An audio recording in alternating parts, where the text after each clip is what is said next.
Yo, what is up, guys? It's Logomon for Game, and today we got Pat's first place Jesmon deck profile. Do apologize in advance. Pat is a little bit camera shy, but yeah, we'll get right to it. All right. Hello, so we're going to start with the eggs. We're running 4 Demi-Meras and 1 Yoko. So this egg lineup is mostly a relic from the previous format build of this deck. Right. We had a lot of important thresholds to hit with Demi-Mera for Jesmon. Like the big one is that Jesmon, when it boosts itself on attack by playing something, a sistermon, it'll pump itself to 14k, which means it'll swing over everything except bonds, which are 14. So you want to pump it with Demi-Mera to get to 15 without a CL, so you're not dependent on having a CL out to live through a check. It's a lot less relevant in this meta just because most of the things that you're going to swing into you'll swing over just because the DP thresholds are a lot lower for most hybrids. They're going to be running a lot of tamers, they're going to be running a lot of hybrids that have mid to low DP. So there's a lot less that'll kill you. The main things that'll kill you in security with a plain old Jesmon check is Susano and a Zwart if you're playing against something like Lilith. So those are both at 15, so you need at least 2k to boost over those. So something like a Baby Domon or just a CL will do it. But I don't like running Baby Domon because if you're running Baby Domon, it'll basically just be helping you kill once you get to Jesmon. And the deck doesn't have any problem killing once you have a full stack up already. So I prefer eggs that help bolster the strategy in getting to that point. So things that allow things with lower DP to swing, like some of the later cards we're running, have a really good threshold with plus 1k. And the other card we're running is Yokomon because the main way we're going to be clearing things out is just by trading into them or just swinging into them with Judgment of the Blade. So yeah, plus 1k actually helps a lot. So basically consistency and power? Yeah, exactly. So most of the things we have are about the same stat line as mainly hybrids. So the 1k just allows them to get a clean kill without trading. Yeah. Cool. So next up are rookies. We're playing 4 of the BT6 Huckmon and 4 of the BT7 Huckmon. So the BT6 Huckmon is your main searcher. It'll be what searches out most of your pieces for Jesmon. It searches anything with Huckmon, a Royal Knight, or a Sistermon in its name. So standard? Yep. So it'll find you anything you need from your line, and it'll add 2 of those cards, so it's an insane searcher. And you want to basically be running as much consistency tools in this deck as possible, because most of the time when you're playing this deck, it'll win as long as it goes unimpeded. It's playing against itself mostly, right? So this deck is notorious for bricking really hard. True. The most of the times you lose is just because you didn't draw a good hand. So the BT7 Huckmon is a bit weirder in that it will only search for Sistermons, and that's on attack as an ESS. So it'll search for any Sistermon in the top 5 and it'll add it to your hand. So you can go as much as plus 5 with this. It's kind of insane. The only issue with it is if you swing with it and you see like 4 saviors, in which case it is a really bad card. You never want to see saviors in your Huckmon checks, because if they're at the bottom of the deck, you're not going to see them for the rest of the game, unless the game somehow drags out and you just keep spamming tutors until you cycle through your deck to find them. You'd much rather, like, it's a lot worse than seeing it in security, honestly. The deck can survive seeing 4 Jesmon in security now, but if you see 4 Jesmon off a Huckmon search, then you're just going to lose the game. So my advice is, you don't really care about that early on, but if you're halfway through your deck and you're still missing like your 5s or 6s, you probably want to chill out on swinging with Huckmons or developed Huckmons, just because it's so much more likely, if you haven't seen any yet, that you'll randomly see a stack of them and just bottom them, and then that'll cost you the game. This deck is all about just finding those pieces efficiently. So yeah, that's it for the Huckmons. For utility, we're running the starter deck Guilemon.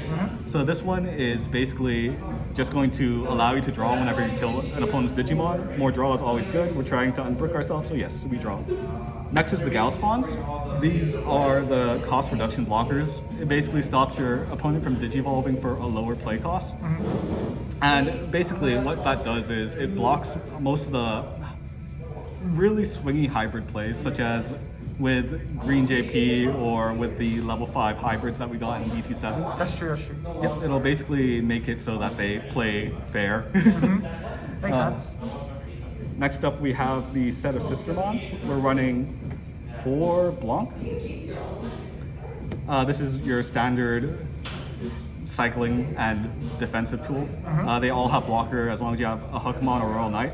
So this will be what stops you from dying most of the time, and if you're bricked out, no rookies in hand, you just slam one and pray you draw a rookie.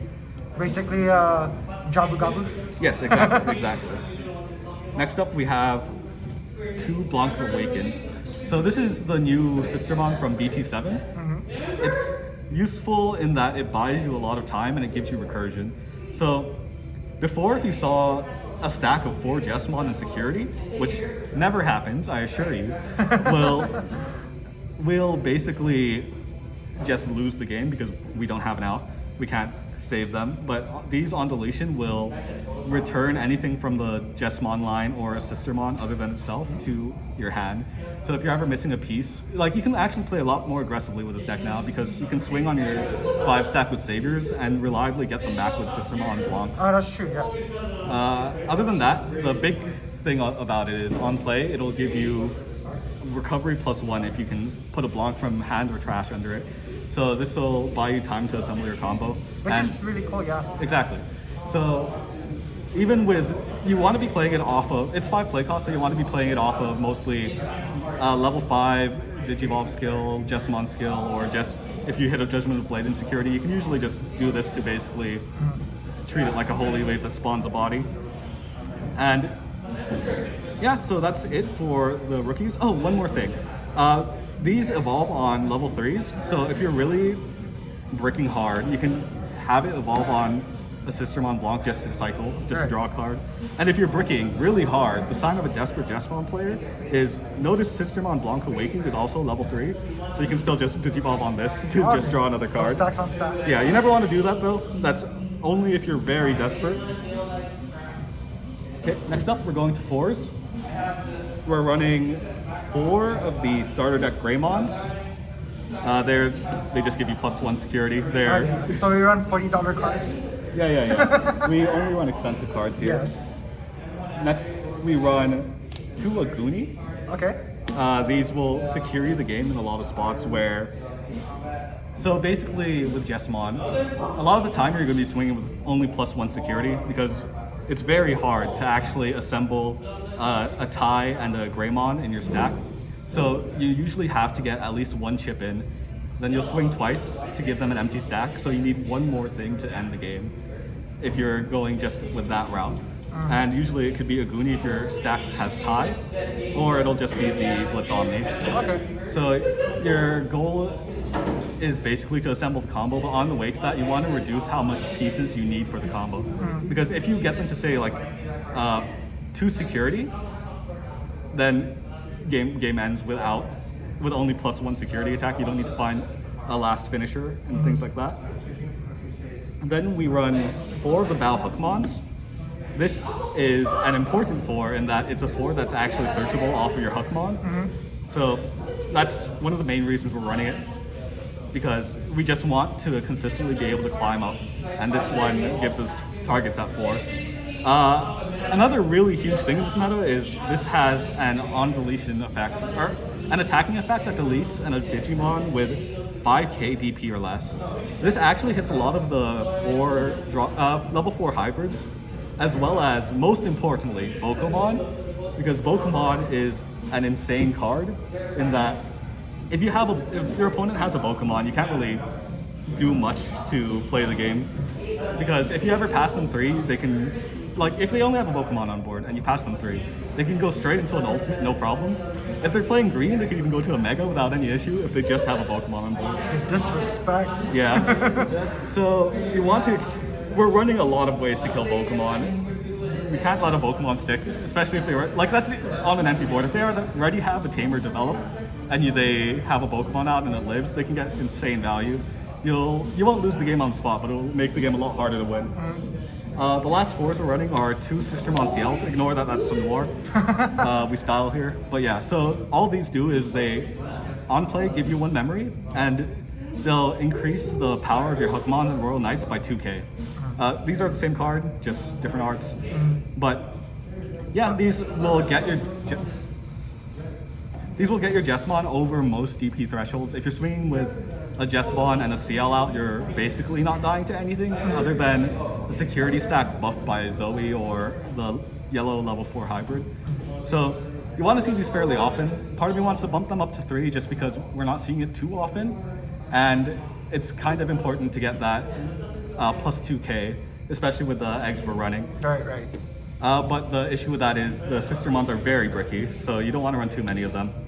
So we're keeping it at 2 for now. We're not running any of the sistermon CL Awakened. I might explain why later. Next up, we're moving on to level 5s. This is where things get really straightforward. We're running 4 Savior Hookmons. This is what will win you the game most of the time. On Digivolve, it'll play a sistermon. You can usually ignore that. It's actually a lot safer to play outside of raising now, so you can actually get good value off of that. So before you'd be hiding and raising, you just ignore the when Digivolve, so just because the way you're winning is through the ESS, which is as long as you have a sistermon out, you'll unsuspend the Digimon, and that's how you get massive one-hit OTK turns where you check multiple security and just win off on the spot. Okay. But there's a lot less hard removal in this format, so you can generally play this out, unless you're playing against something like maybe purple. You really struggle against blue, so you kind of want to hide against blue because a lot of the time, if you lose your stack, you just lose a lot of your power. Right. If you strip this and your Jesmon's just a Jesmon, you kind of can't really do much. That's true. It's still a cruise value, but it's less than ideal. Last level 5 we're running is one Asuramon. So the big thing about Asuramon is that he can net you a lot of tempo in that we kind of struggle swinging with level 5s, but which means most of our things will still die on checks, right? Which is why we were running the Demi-Meras. But at 8k with a Demi-Mera buff, very few things will actually kill it. The only thing it'll actually die to is a Mega Insecurity. This will live through Atomic Blaster. This will live through basically any level 5 or below, other than like a random Metal Greymon or something like that. Right. And as long as you have like something like the starter deck Greymon under it, it'll be checking 2. And just getting 1-2 check in makes it so that you can kill a Jesmon a lot easier. Yeah. Because you can usually get 1 random chip in with a rookie, then get an Asuramon check, and then that's 2 more checks to kill a Jesmon, as long as it has plus security. Right. And it actually opens up a lot of lines where you can kill without even having plus security under Jesmon.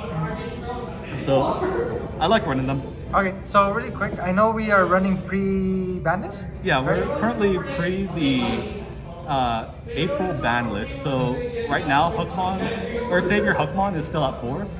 But come ban list, in a couple weeks, it'll be reduced to 1. So do you have an idea of what you want to sub it out for? I'm not too sure, honestly, because the way this deck works is it's super dependent on Savior. Initially, I was under the impression that if you get Savior to 1, it completely like guts the stack.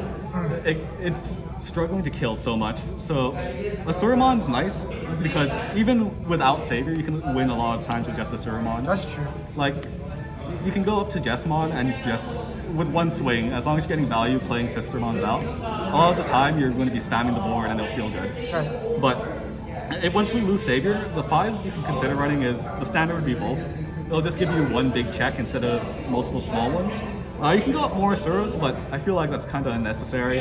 Part of me feels like instead of going the OTK route post-ban list, you can play this more of a mid-range style, where you're going to be using a lot of Judgments of the Blades and more removal Digimon, and trying to basically poke them down while you handle their board. Basically more control and tempo. Exactly. Yeah. Because once we lose Savior, the OTK route becomes a lot harder to pull off. If we lose Savior, we lose the deck. Yeah, we need to do a lot more poking, and if we're doing a poking route, then we want to at least get some value while we're poking them down, you know? Right, yeah. Okay, cool. On to 6s, we're only running 1 level 6, and that is Jesmon, of course. So, we're running 1 alt art. Ill-advised because you can actually have room to misplay with mismatching arts just because if you're revealing a lot with this deck. And if you reveal, like, say, a normal Jesmon, and then you play the alt art Jesmon, your opponent knows you have one Jesmon in hand. But yeah, this is the bread and butter of the deck. It just swings and plays sistermons on swing, and then it buffs itself, gives itself piercing. Really good. Straightforward card. Once you get to this, you want to be winning the game for the most part. That's pretty much win condition. Right? Yeah, exactly. 95% of the time you're winning through a savior stack with some poking and Jesmon cleaning it up. Then the other 5% is you're playing Sistermon Rush because you bricked. Then level 7 we're playing Omnimon. We're just playing one of them because a lot of times this is all you need, especially since we're poking them down a lot more. It's a lot easier to reach kill without having to blitz them down just by slowly accruing value and popping their stuff with Valhukmon. So you only need to see this at the end of the game. And a lot of the time you don't even need it. So we're running one just because it's good at securing the kill. For tamers, we're running 3 ties. Okay. These just are memory tamers, which are always good. And then if you have a full red stack, they will give you security +1, which just makes things easier to kill. Worth noting that they don't buff Omnimon. It rarely comes up because if you're swinging with Omni, you're usually swinging for game. Yeah, that's true. But this only buffs your stack if it's a red Digimon, so keep that in mind in case you have to Omni early.